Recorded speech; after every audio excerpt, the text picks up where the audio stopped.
हरे कृष्णा, राधे राधे। 28वां अध्याय। धर्मदत्त ने पूछा, हे देवगण, जय और विजय, अपने पूर्व जन्म में ऐसा कौन सा पुण्य किया था जिससे भगवान विष्णु का रूप धारण करके वह उनके द्वारपाल हुए। गणों ने कहा, प्राचीन काल में तृणबिंदु की पुत्री देवहूति से कर्दम ऋषि द्वारा केवल देखने मात्र से ही 2 सुंदर बालक उत्पन्न हुए। उनमें से बड़े का नाम जय और छोटे का नाम अजय हुआ। बाद में देवहूति के गर्भ से कपिल देव जी भी हुए। जय और अजय दोनों ही भगवान विष्णु के बड़े भक्त और धर्मात्मा थे।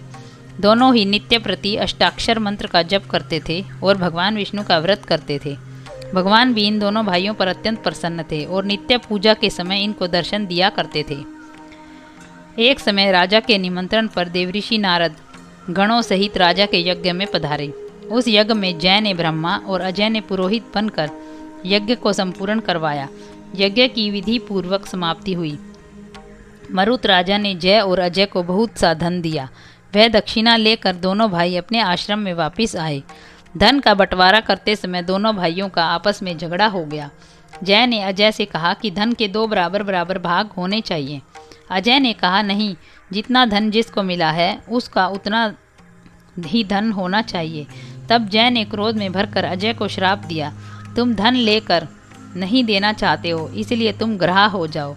अजय ने जय का दिया हुआ श्राप स्वीकार कर लिया और जय को श्राप दिया, तू अभिमानी है, इसीलिए तू हाथी हो जा।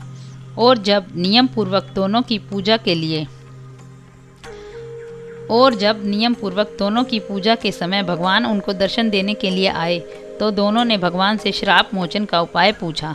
दोनों ने प्रभु से कहा, हे देव, हम दोनों आपके भक्त हैं, मगर हम हाथी की योनि में कैसे होंगे?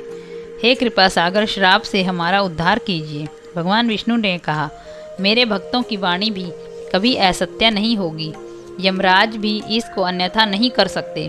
पूर्व काल में मुझे भक्तराज प्रहलाद के कहने पर स्तंभ से प्रकट होना पड़ा था और राजा अम्बरीश के कहने पर 10 अवतार लेने पड़े थे। अतएव तुम दोनों अपने श्रापों को भोग कर फिर मेरे लोक को प्राप्त होगे। इतना कहकर भगवान विष्णु अंतर्ध्यान हो गए। गणों ने कहा, तब वह दोनों गंडकी नदी के किनारे मगर और हाथी हुए। जाति स्मरण रहने के कारण इस योनि में भी भगवान विष्णु का व्रत नियम पूर्वक किया करते थे। एक दिन कार्तिक की पूर्णिमा को वह हाथी स्नान के लिए गंडकी नदी में गया।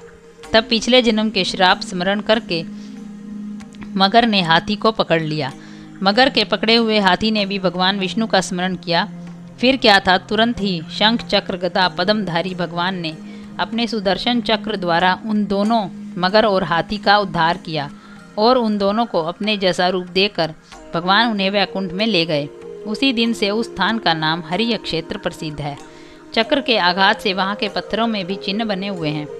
वह दोनों भी जय और अजय के नाम से आज तक संसार में प्रसिद्ध हैं।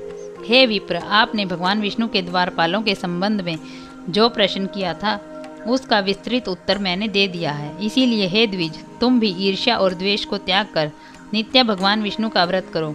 जगत के प्रत्येक जीव को समदृष्टि से देखो। तुला, मकर और मेष की संक्रांति में नित्य प्रातः स्नान किया करो। एकादशी व्रत किया करो। तुलसी वन की रक्षा किया करो। गौ, ब्राह्मण, वैष्णव की सेवा के लिए हर समय तैयार रहा करो। व्रत करने वालों को मसूर,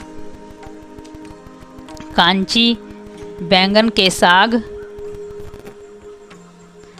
का कदापि प्रयोग नहीं करना चाहिए। हे धर्मदत्त, ऐसा करने पर तुम शरीर त्याग के पश्चात हम लोगों के समान गति पाओगे। भगवान विष्णु को प्रसन्न करने वाले इस व्रत के समान फल देने वाला तीर्थ, दान और यज्ञ दूसरा और कोई नहीं है। हे विप्र, तुम धन्य हो, क्योंकि तुमने विष्णु भगवान को प्रसन्न करने वाला व्रत किया है और जिसका आधा फल तुमने इस कलहा को दिया है, उसके फल स्वरूप हम कलहा को वैकुंठ में लिए जा रहे हैं। नारद जी ने राजा पृथु से कहा, राजन, इस प्रकार धर्मदत्त को भगवान विष्णु की भक्ति का उपदेश देकर कलहा को साथ लेकर विष्णु के पार्षद वैकुंठ को चले गए। धर्मदत्त भी उनके आदेशानुसार भगवान विष्णु के व्रत में तल्लीन हो गया और फिर जब उसका देहांत हुआ तो अपनी दोनों स्त्रियों के साथ विष्णु लोक को गया।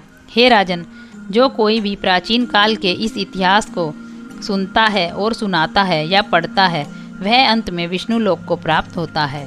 हरे कृष्णा, राधे राधे।